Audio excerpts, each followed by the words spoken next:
big personalities right now are not going to come to United to play for Ten Hag.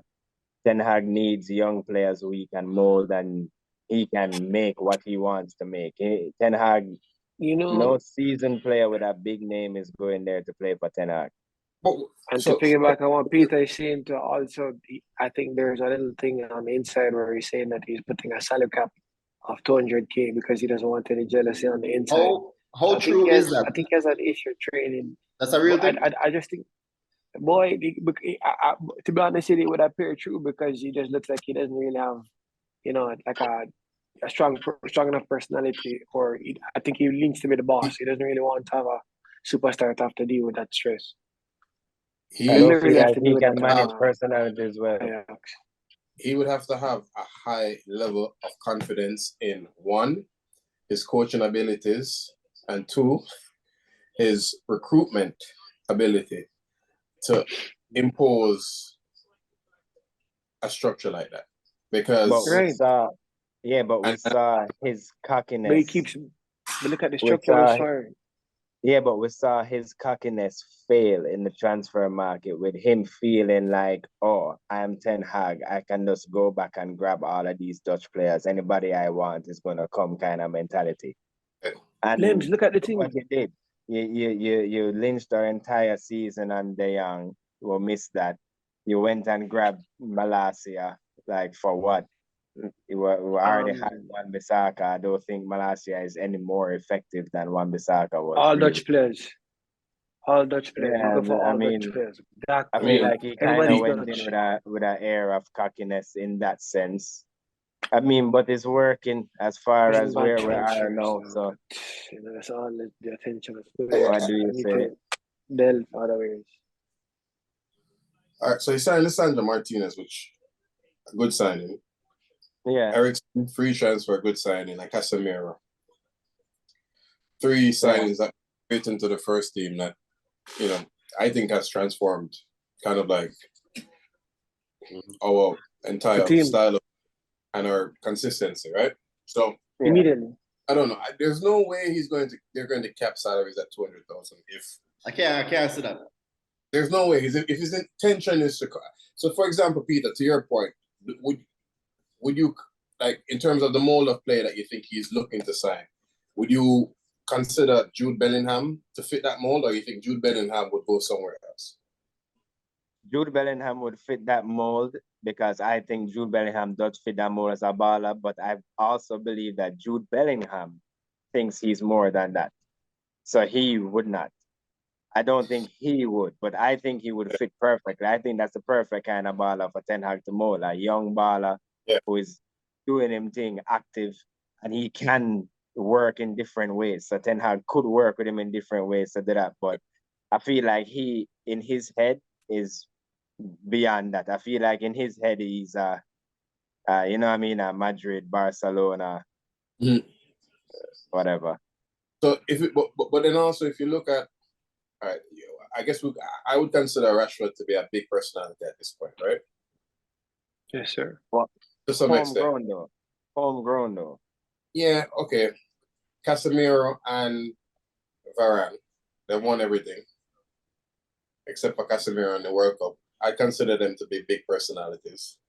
So I guess outside of the Cristiano Ronaldo situation, which I really think, especially when you see what happened with Portugal at the World Cup, you could almost consider that to be a one-off situation.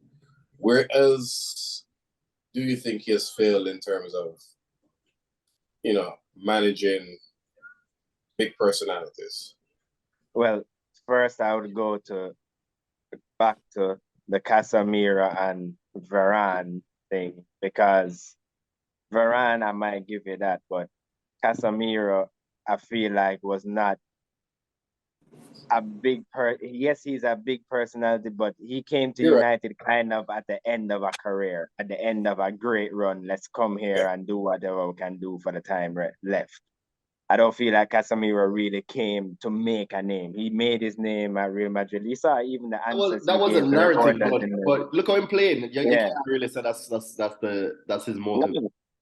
A footballer going to play with passion always. A footballer always going to play with passion, but It's just am I past the point of trying to be that guy and I just, you know what I mean? I'm playing ball now, I like football and this, you know what I mean? He said it himself, I won everything in Madrid, bro. You know what I mean? For me now it's just I play football. I like to play football. No, but to your point, he also doesn't have like a big ego. He's very A much big about ego, yeah. very much He's about humble. He's humble. getting the job done. And he actually spoke to that when he was decided. I mean, like the decision was really, it was motivated by money, but it wasn't so much motivated by money, you know. Yeah. So, I mean, yeah, I don't know. I think I have a strong feeling that he knows what he's doing, and he's being very strategic about the transfer market and the players that he's buying. And I think he's been very patient until the right player that fits the style that he's looking to implement. Like when he gets to the end product, I think he's very much about very select. I don't think he's just here. This player is available. We can pay this much, and we should just get him. No. That's how United used to. I think. Oh no, for sure. I think he's very diplomatic, very strategic, Right. and Agreed. It's and clear. I also think he has multiple options at his disposal. He's not. I mean, yes, the young thing was a one-off because that was his main target, right? And I still think he wants to get the right.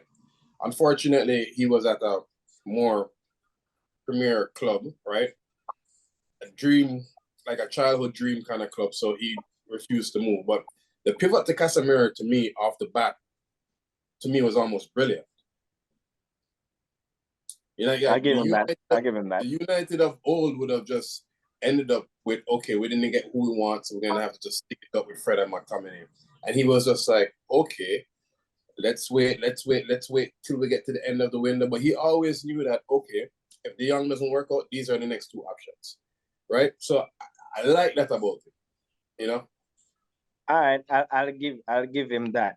But what I will say about Ten Hag, if we are to believe in Ten Hag, we also have to strap in for the long haul, because I see him trying to build United kind of like a Ajax, where he can mold the players. The players are impressionable. He can mold them. But the difference with United and Ajax is when those players become premier, unlike Ajax, where they will leave and go to a big club, they're already at a big club. They're here. Yeah. So I feel like, yes, it will work out in the long run because he will have that Ajax type team, but with players who stay and develop here as opposed to leaving Ajax. Because really and truly, when you look at it, when he was in charge of Ajax, like they let out some damn good products. Like they let out some ballers who are all over the world playing good ball right now. So, but no, I mean, this is him. This is him on the next stage now. So let's see him do. He seems to be doing it. So I mean, all you can do is trust him.